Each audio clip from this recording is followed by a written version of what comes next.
Bonsoir Jacques, Christophe. Nous sommes samedi 2 mars, donc il est à peu près 22h30 par là. Oui, on est un peu 23h, voilà. Alors, quel est ton sujet que tu nous proposes ce soir, Jacques? Non, pas un sujet, j'en ai plusieurs. Oui, pardon, des questions et des sujets. Plusieurs. Alors, Alors, on va commencer par un sujet classique, si on peut dire. ouais. Le rapport, le problème du don. Le problème du don. De la reconnaissance. Par exemple, quand quelqu'un te donne quelque chose, quand tu donnes quelque chose à quelqu'un, quel est le processus qui est engagé, qui est enclenché? Est-ce que tu dois lui être reconnaissant? Enfin, quels sont les modes de fonctionnement quand tu as reçu quelque chose? Qu'est-ce que tu dois faire? Qu'est-ce que ça va provoquer chez toi, par exemple? Ou quand tu donnes quelque chose à quelqu'un, qu'est-ce que tu attends que ça provoque chez lui? Alors, je dis ça à Philippe, mais ça peut être n'importe qui. bien sûr, bien sûr.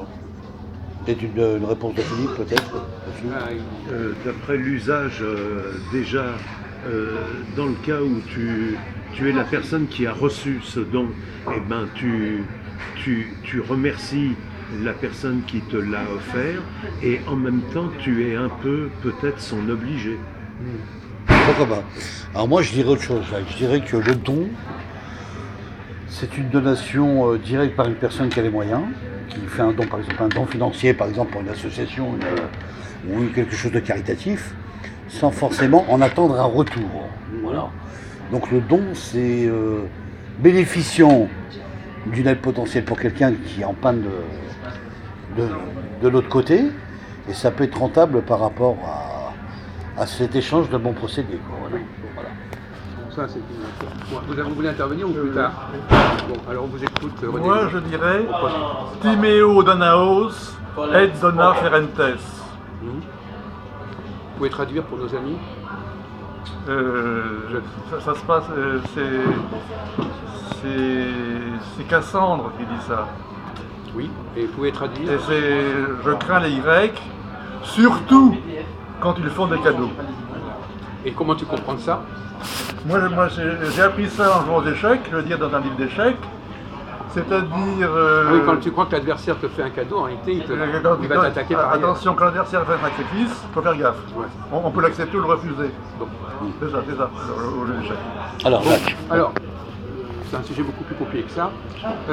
Par exemple, dans le rapport entre le patron et ses employés, les employés reçoivent quelque chose du patron. Bien sûr. Et le patron reçoit quelque chose de ses employés. Exactement. Moi je peux répondre là-dessus si tu veux. Alors vas-y. En fait, le patron exige un travail, un effort des salariés et des employés. Et l'employé doit fournir un travail, une tâche de l'entreprise quelconque pour obtenir son salaire. Voilà. Oui. Donc il obtient son salaire en même temps du travail demandé qu'il effectue. Voilà. Un exemple. Comme ça, disons que ça, c'est basique, effectivement. Bon, maintenant, les problèmes philosophiques qui sont liés à ça sont beaucoup plus complexes que ça. Ouais. D'abord parce que quand tu reçois quelque chose, tu n'es peut-être pas en mesure de donner en échange. Oui. Et donc à ce moment-là, quelle est la solution? C'est ça le vrai souci. Que donner en échange. Je te donne quelque chose. Est-ce que ça t'engage à quoi que je donne quelque chose à quelqu'un? Est-ce que ça l'engage par rapport à moi ou est-ce que ça a d'autres implications? Ça engage l'autre. Non. Ça, on vient de le dire. Mais est-ce qu'il y a d'autres implications? Il y a d'autres solutions que simplement cette réciprocité qui souvent n'existe pas. Hein? Par exemple, on prend un exemple, tu as un don. Oui. Tu l'as reçu du ciel. Oui. Tu vas pas donner au ciel quelque chose. Ah bah non. Bon, donc ça fonctionne pas comme ça. C'est pas réciprocité. Bien sûr. Si quelqu'un te donne, c'est un type qui a hyper énormément d'argent et qui te donne quelque chose, qu'est-ce que tu peux lui donner en échange? Bah oui. Pas grand-chose. Donc quelle est la solution quelle est la solution dans ce cas-là? Moralement, quelle est la solution quand... Moi j'irais un service, moi, carrément, Jacques. Un service, c'est-à-dire que si la personne t'a donné de l'argent, En contrepartie, Oui. tu peux lui rendre un service quelconque, par exemple. Voilà, mon avis. Voilà. Non, c'est intéressant parce que vous ne voyez pas la solution. C'est assez curieux. Par exemple, prenons le cas. Bon, par exemple, il y a aussi le rapport entre les parents et les enfants. Oui, Les enfants reçoivent des parents. bien sûr. Donc on est aussi dans le domaine du don. D'accord. Mais les enfants, est-ce que... Alors, il y a aussi le fait de se dire, ce don-là, j'y ai droit. Par exemple, les enfants, Oui, c'est pas vrai. c'est-à-dire qu'ils ont le droit qu'on s'occupe d'eux, qu'on les nourrisse. C'est une dette, ce don. Bien sûr. Comment? C'est une dette. Oui, mais on est toujours dans le même schéma. Dans le même schéma. On est dans le même schéma. J'y ai droit, on me donne, Voilà. qu'est-ce que j'en fais, Voilà. qu'est-ce que je rends, etc. Déjà une dette. Comment? Déjà une dette. Oui. Et alors, qu'est-ce que ça veut dire d'avoir une dette? Une dette et après? Oui, c'est important. Non, attends, qui a une dette? C'est les enfants ont une dette par rapport à leurs parents. Mais les parents ont une dette par rapport à leurs enfants. Évidemment. Bon, Ça, bien sûr. d'accord. Donc, effectivement... Donc tu t'es posé la question. Ce qu'on est en train de dire, c'est que la réciprocité du don n'est pas forcément la solution. Et je me pose la question de savoir... Elle est peut-être reportée dans le temps. Alors, donc ça, c'est une solution. Ouais. Ça peut être reporté dans le temps. Moi, c'est ce que j'allais dire aussi.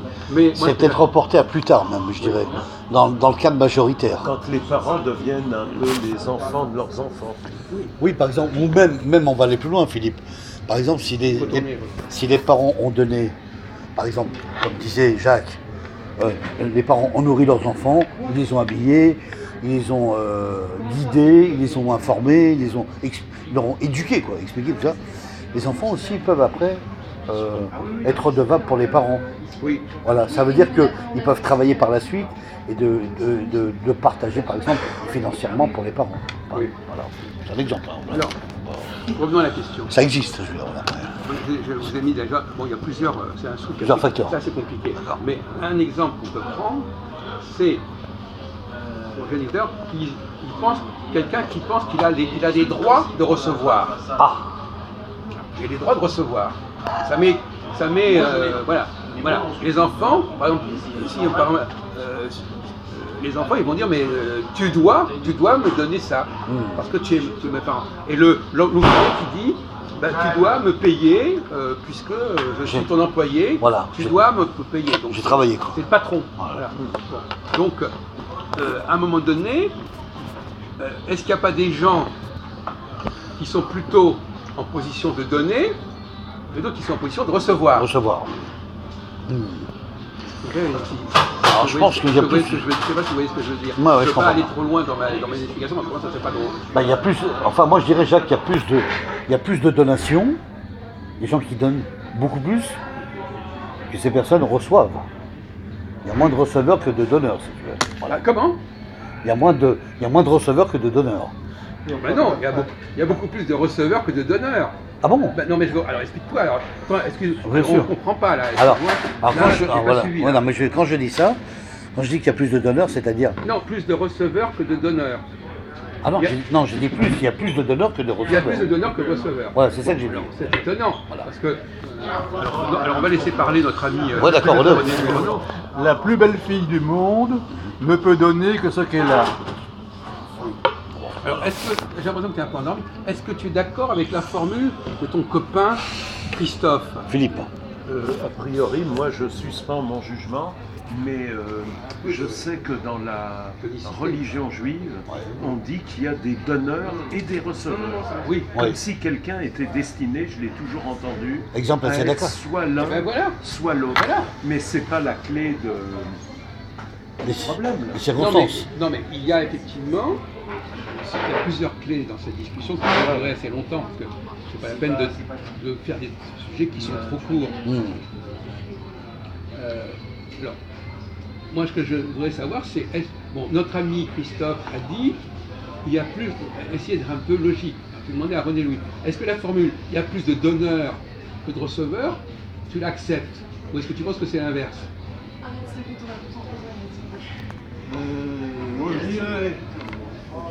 Moi je dirais l'inverse. Ah bon, alors maintenant il dit Mais l'inverse. sans justifier. L'inverse de Attends, on voudrait Vous avez entendre. pas raison, parce que de toute façon il faut toujours dire l'inverse. parce que- Philippe, juste la version de René pour savoir ce qu'il va dire. Je dirais, avec des cas, le rationalisme est la chose du monde la mieux partagée. C'est-à-dire que personne ne cherche à en avoir puisqu'il n'en a. Il dit ça du bon sens. Bon sens ou raison. Il est là. Non, Ouais. C'est comme les inconnus, ça, je regarde bon sens ou raison, aujourd'hui on dit rationalisme. tout à fait lesbienne. Non mais tout à attendez, fait. non mais on va pas entendre. Je compte sur toi Christophe pour contrôler la situation parce que là. Vas-y. Alors Oui. Alors quoi? C'est-à-dire que personne ne cherche à recevoir. Du rationalisme, je veux dire, personne ne cherche à en avoir plus qu'il en a. Mais tout le monde veut le donner. Mais Philippe, Tout le monde veut le donner, mais personne ne veut en avoir plus qu'il en a. Ouais, bon, d'accord. Et c'est pour ça que les gens Ouais, refusent. alors. Les gens refusent le rationalisme, mais si on veut leur donner, ils n'en veulent pas. D'accord. Ils ont ce qu'il leur faut.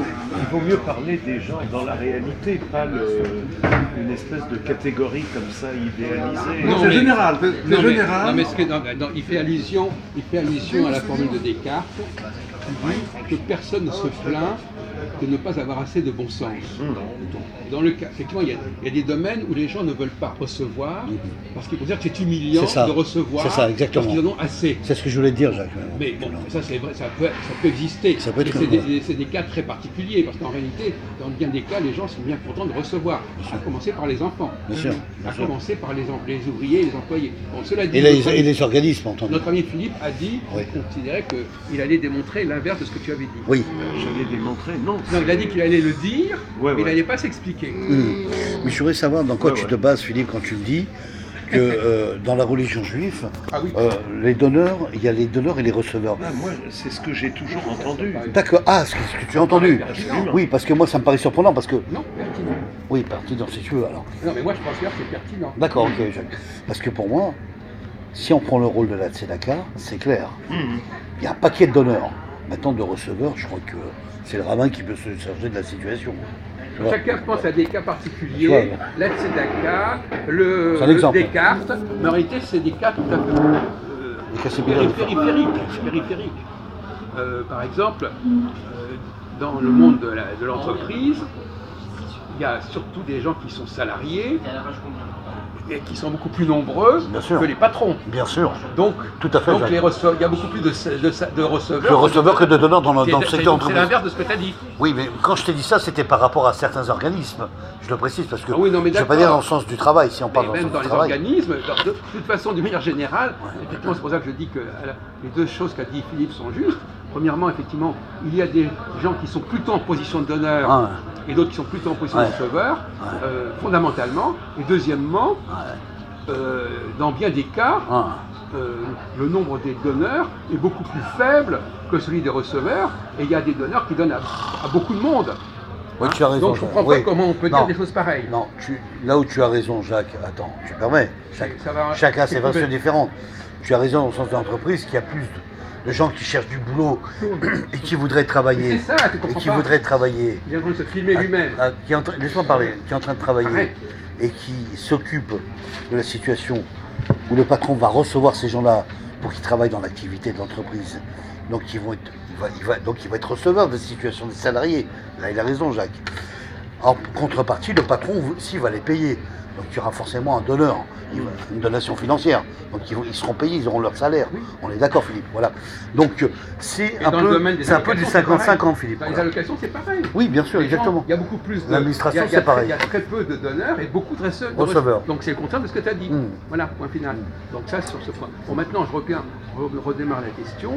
Parce que cette question du don, apparemment, on ne la comprend pas très bien que ce soit évident. Le donneur, le receveur, quelle est la mentalité du receveur? La mentalité du receveur, par exemple, c'est ça m'est acquis. J'ai le droit de recevoir. Donc, quelqu'un qui est dans telle et telle situation, par exemple, j'ai un enfant, j'ai le droit de recevoir des allocations. Je suis au chômage, j'ai le droit de recevoir. Bien sûr. Donc les gens ont Donc tu des travailles, tu as une activité, tu accomplis ta tâche, tu Ils s'accordent reçois. beaucoup de droits. De droits. Ils ont des droits. Donc l'enfant a des droits. Les retraités ont des droits. Donc, quelqu'un qui a des droits, ça veut dire qu'il est censé recevoir. Bien sûr. Recevoir de telle et telle instance qui ne sont pas tellement nombreuses finalement. Bien sûr. Il y a beaucoup moins d'instances il y a très peu d'instances qui donnent, il y a énormément de gens qui profitent de ce que des dons. C'est vrai. On ne comprend pas comment tu as pu dire le contraire. Je dirais même, il y a 100 fois plus de donneurs que de receveurs. Alors Jacques, je vais te dire pourquoi. Je vais te dire pourquoi j'ai dit ça. Oui, parce qu'on n'a pas compris. Je vais t'expliquer. Philippe, Philippe. 100 fois plus de receveurs que de donneurs. J'ai dit pourquoi pour qu'il y avait plus de donneurs. Exemple, dans un cas caritatif ou associatif, les gens ont donné de l'argent dans ces structures-là. Oui. Mais les gens qui vont en profiter Attends, sont Philippe. beaucoup plus nombreux. Encore Attends, plus Jacques, nombreux. attends, Jacques. Même dans ce cas-là. Oui, bien sûr. Attends, mais je vais y venir. Mais j'ai envie de dire quand même ce que j'ai envie de dire. Je veux dire par là que la donation, elle sera aussi forte par rapport aux receveurs. Les receveurs, ils vont venir s'alimenter ou de prendre. C'est ça qu'il veut dire. Il veut dire dans le chiffre contenu, il y aura plus de monde, forcément. Mais dans la donation, il y a quand même une masse d'argent qui est rentrée pour nourrir tous ces gens-là. Je veux dire, pour aider tous ces receveurs. Voilà. C'est ça que je veux dire, Jacques. Non, Voilà. mais c'est très mal dit, je suis désolé de dire. Alors, que les donneurs jouent un rôle important, c'est en fait, mais ils sont très peu nombreux par rapport au nombre de receveurs. Non, tu as raison. Donc c'est pas la peine de t'enfermer et de t'aggraver ton cas. C'est évident que c'est le contraire qui est vrai. Et c'est une évidence absolue. Bon, donc, moi, de toute façon, moi ça m'intéresse dans les cas Tu as raison, que les gens disent des trucs et qui s'aggravent et qui s'enfoncent, moi ça ne me gêne pas. Mais moi je veux bien les laisser Non, parler. je m'aggrave pas, tu as raison, mais je veux dire par là que Non, mais la donation elle est beaucoup plus puissante que le recevage. Puissante, on parle de nombre, on parle pas de puissance. Ah d'accord, bon, d'accord. Qui est-ce qui a parlé de puissance? C'est moi qui ai parlé de puissance. Bon, bah, c'est une invention, ça. Bon, alors, que le concept que le concept de donner soit plus fort que le concept de recevoir, c'est un autre problème, ça, c'est un autre souci. Hein. Bon. Alors, revenons sur la question. Effectivement, est-ce que, à un moment donné, celui qui considère qu'il a des droits, quelles sont les tentations, quelles sont les dérives de ceux qui pensent qu'ils ont des droits de recevoir? J'ai pas compris la question, excusez-moi. On vous a pas demandé votre avis, là, on vous a pas sonné. Hein. C'est le travers, c'est peut-être d'oublier de leur côté les obligations qui leur incombent. Ils sont tellement polarisés sur leurs droits qu'en fait, ils oublient leurs devoirs. Il y a des contrats synalagmatiques où il y a droits et obligations mutuelles des deux côtés. Là, au bout d'un moment, à force de tirer la couverture, je vois que mes droits, mon bon droit, et en fait, je banalise dans ce cas-là, chez beaucoup de gens, les obligations, les devoirs que ça impliquerait. Bon, alors, c'est pas la bonne voie. La voie, c'est quelle est la tentation de quelqu'un qui considère qu'il a des droits et qu'on lui doit quelque chose? Alors moi je vais répondre. C'est quoi la tentation? C'est quoi la dérive? C'est les Le finances. mec qui dit ben moi j'ai des droits, on me doit des choses, qu'est-ce qu'il va faire? Ben, il va Il va profiter. les prendre. Il va les prendre. Ouais, bien sûr. Ah, mais non, mais attention, Ouais, ben voilà. mais c'est ça la bonne solution. C'est ce que tu voulais dire? Oui. Qu'est-ce que tu voulais dire? Ben, je veux dire qu'il les prenait directement, ces droits-là. Mais Non, mais il va prendre quoi? ben, il va prendre les droits, soit si c'est les droits des finances, ça sera des droits d'argent. Non, mais ou- oui, c'est pas- Il va se servir. On parle même pas de droits là. Il va se servir. Oui, il se sert. Mais oui, absolument. C'est autre, ça va beaucoup plus loin que ça. Il se sert. C'est pas aller prendre des droits. Il va prendre les choses qu'il considère qui lui reviennent.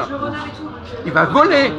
Carrément, donc Il va carrément voler. donc il va s'accaparer. Quelqu'un qui est dans la problématique de recevoir, il est amené à voler. Il est amené... Bon voilà, c'est ça que je voulais dire. D'accord, donc C'est tu là veux que je dire voulais par- vous faire venir. Donc c'est une forme d'escroquerie quoi en fait. Celui qui est dans la réception, il va... Bon, par exemple, prenons le cas des gilets jaunes, par exemple. Peut-être pas. Non, J'ai des droits. On me doit ça, C'est un exemple on me doit ça. c'est un exemple Eh exagéré. bien, à la limite, pourquoi Encore exagéré. je vais me servir. Je vais me servir carrément, puisqu'on ne peut pas me le donner. Voilà la dérive, ce que j'appelais la dérive. Hein. Bien J'ai bien dit sûr. la dérive. ils vont se servir dans les magasins de luxe. Bon, donc là, effectivement, tu as un bon point. Oui. Parce que là, en effet, c'est de même que... bon, alors, je ne vais pas distribuer des bons points et des mauvais points, mais il y a des gens qui disent des choses pertinentes qui nous permettent de sortir de l'impasse. Effectivement. Bon, évidemment, vous comprenez bien que je ne vais pas... La question, je vais pas vous expliquer. il n'a pas compris, Mousse, que moi je ne suis pas en train de donner les solutions comme ça sur un plateau. Je demande qu'ils comprennent. Et pour qu'ils comprennent, je ne vais pas leur donner la solution. Donc je leur pose des questions, je les mets sur la voie, mais je ne leur dis pas exactement ce qu'il en est. C'est pour ça que mes questions peuvent paraître relativement abstraites, mais c'est le but de la chose. Mais vous posez des questions un peu pertinentes, monsieur. Je suis désolé. Bon, vous lui expliquerez qu'il n'a pas compris la règle du jeu, là. Ce que t'as pas compris, c'est que t'as un pot chiche dans la tête, Mousseline. Hein, t'as compris ou non? Bon. Un pot chiche, hein? Bon, Voilà, ça c'est fait Je maintenant. préfère que vous nous débarrassiez Couchez, de Mousse. couchez, etc. on a dit couchez, là. Non mais il comprend pas, Mousse, que plus il dit qu'il comprend pas, plus il prouve qu'il est nul. De toute façon, c'est aussi simple que ça. Hein. Mais C'est comme dans une classe de Mais mathématiques. c'est Chaoui, là. Il comprend pas. Il met toujours le même président handicapé avec des fauteuils roulants. On en a marre.